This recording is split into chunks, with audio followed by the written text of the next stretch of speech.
Well, friends, my task has been made easier by the statements that have been made just now by my dear colleague Dr. Jiten Singh ji and Dr. Ashutosh Sharma ji. But even at the cost of repetition of many things, I would like to underline and restate a couple of things which are relevant and important for today's press conference. First of all, let me emphasize and underline and also thank my dear Prime Minister Shri Narendra Modi ji, because he has been the guiding force for all of us, who has guided us, monitored most of the things over the last 7 years, not only in the science sector but in virtually every sector. And for this revolutionary thing that is going to start from today, he has been very, very passionate about ensuring that this is introduced. We have this very, very long awaited significant reform to happen in this particular sector. Just to give you an example, that for an organization like Survey of India, which is a government organization, which is more than 250 years old, which does a specialized job of doing all these surveys, creating all these maps. Even after 250 years, all that started in the colonial era, when the Britishers used to rule over us.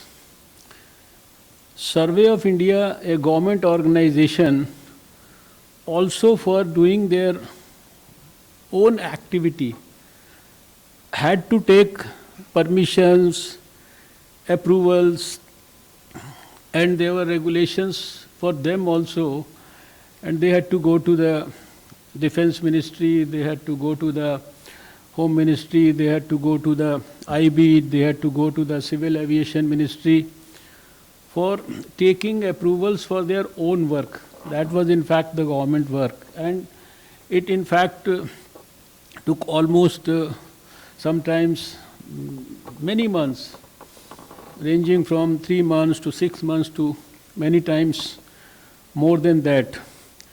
And we have seen over the years now, especially after 2014 under Prime Minister Modi ji, he has been very passionately reviewing everything that has happened in this country in the last 70 years, getting into the nitty-gritty of all the things, ensuring that whatever is needed to make things better, easier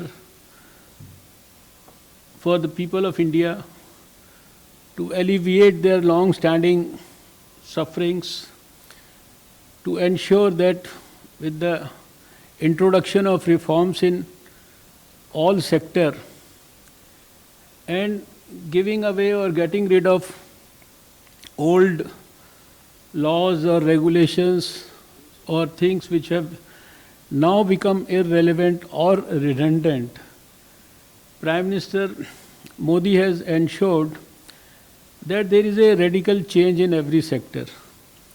And we all know that by now over 1,500 laws which ceased to be people-friendly or of any significant better use for the people of India, they have all been shown the way to the dustbin of history. And many such things have been done in the last 7 years under him, including so many missionary activities, so many missions that have been launched, maybe around Digital India, Swachh Bharat, Swasth Bharat, etc., etc. So I would strongly say that all this that we are talking about today, and we feel fortunate enough in the Science and Technology Ministry that we have the continuous guidance and monitoring of our Prime Minister Narendra Modi ji, and it is because of him that these new guidelines have been able to see the light of the day. Just to what I repeat is repetition, but I want that it should be highlighted and stressed and impressed upon everybody. And I'm sure that these new guidelines, they will significantly boost the innovation geospatial sector, and they will certainly play a very, very important role in fulfilling or realizing or helping the country in realizing the dream of our Prime Minister.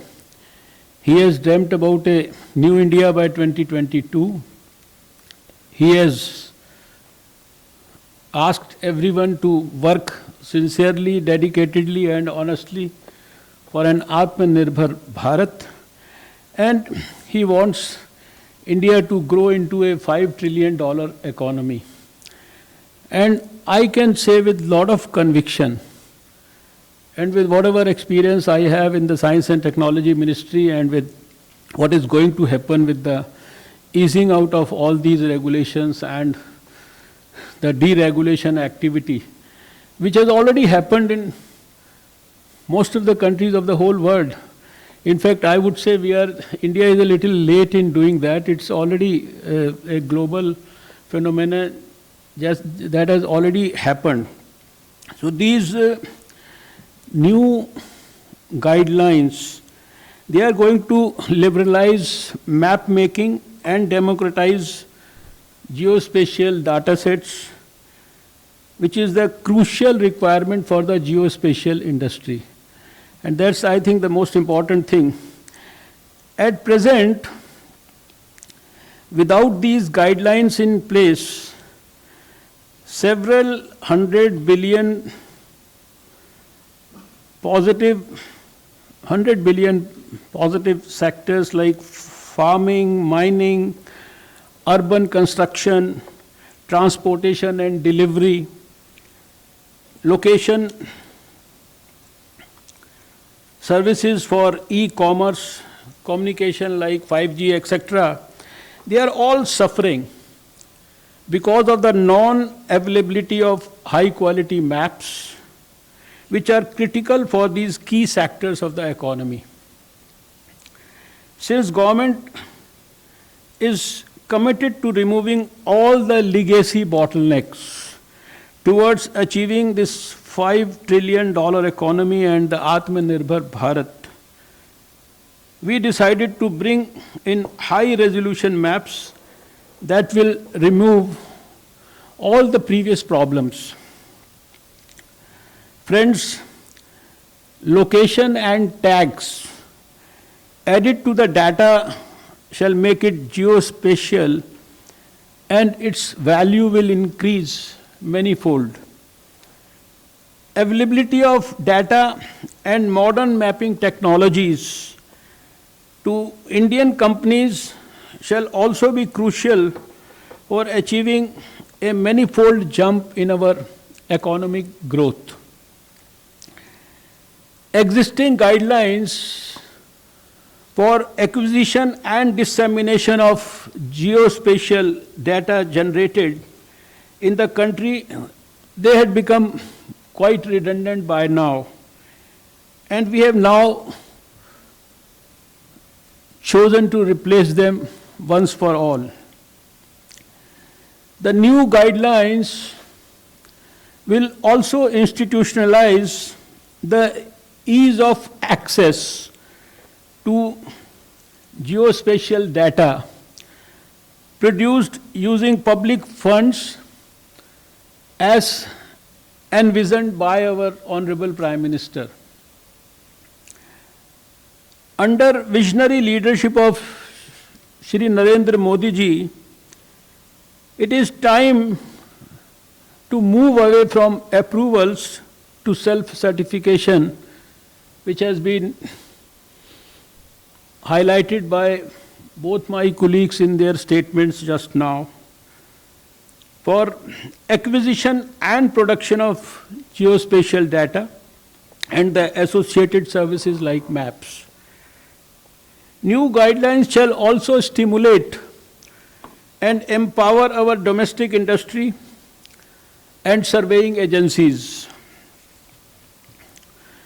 Friends, we strongly feel that geospatial data is critical for success of modern industry, offering location-based services such as e-commerce, delivery and logistics, urban transport, and it is also essential for traditional sectors of economy such as agriculture, construction and development, and also mines and minerals.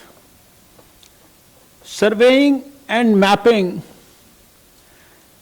are vital in planning, development services, and governance in all sectors.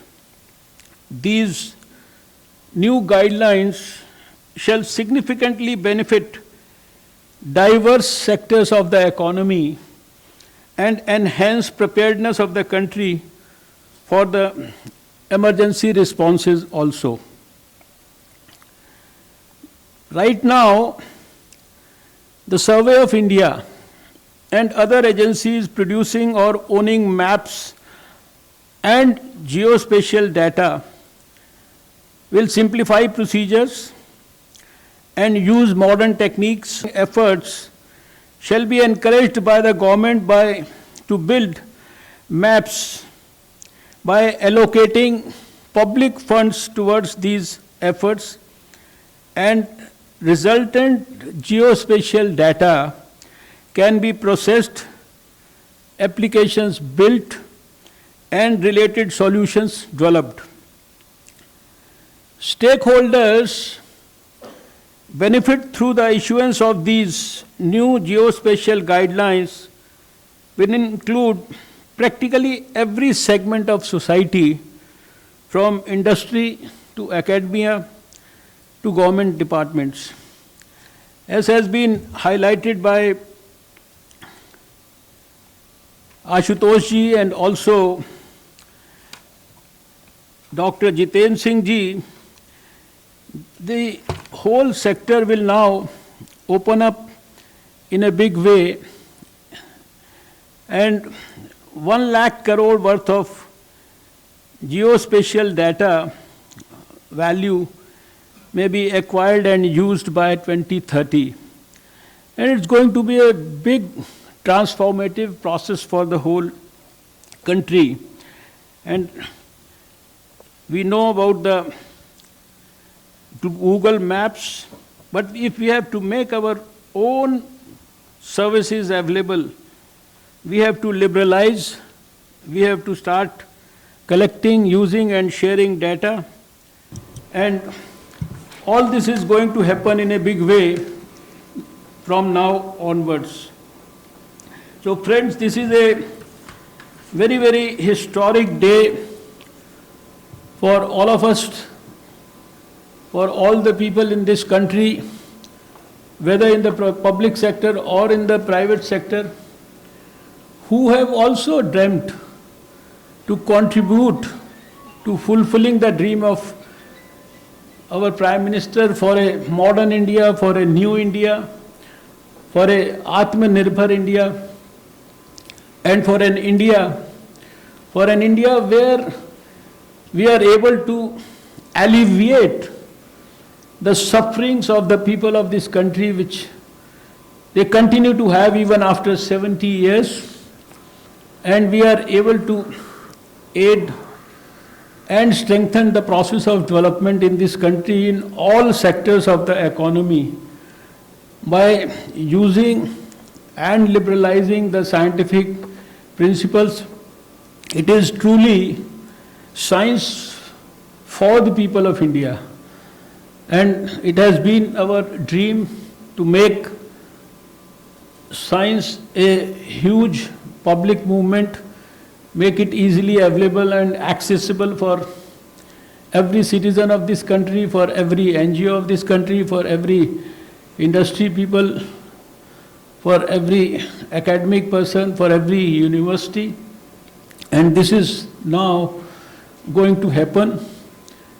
In 2020, in spite of COVID times, our ministry worked on a detailed Science and Technology Innovation Policy 2020, which resulted after consultation from over 25,000 stakeholders of different nature.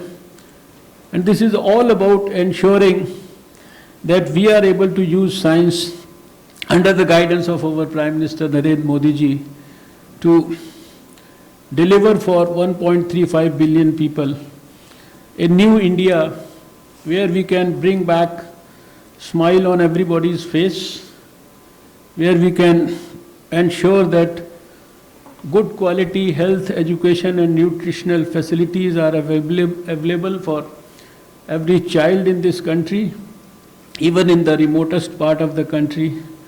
And for that, all that is required on the developmental front, it is aided in the maximum possible and the best possible way with the help and the involvement of all the stakeholders in all sectors.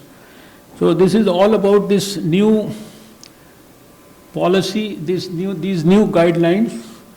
And I would like to tell you that in the future times, in not too distant future, you will see that these guidelines will be replaced by a policy, and to ensure that these guidelines and ultimately the policy is implemented in the best possible manner, effectively, in the most transparent manner, ensuring that everybody is able to exercise his right to use the guidelines for the country.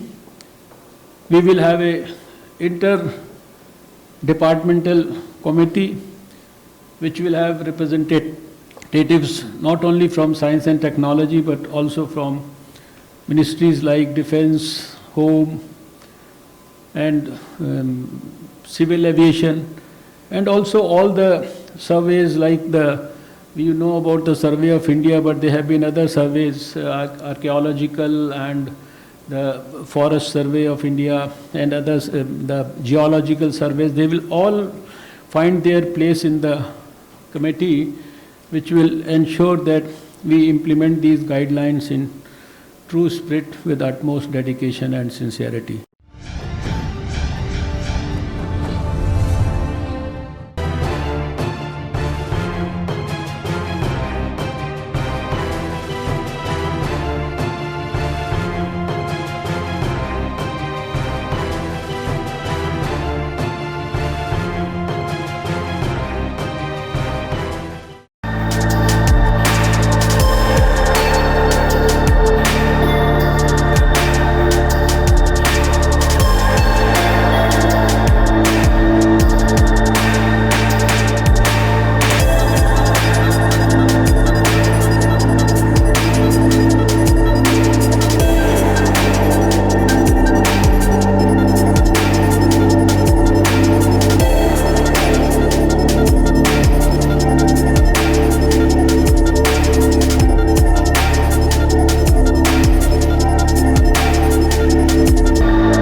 Download Tarang online radio app from Google Play Store.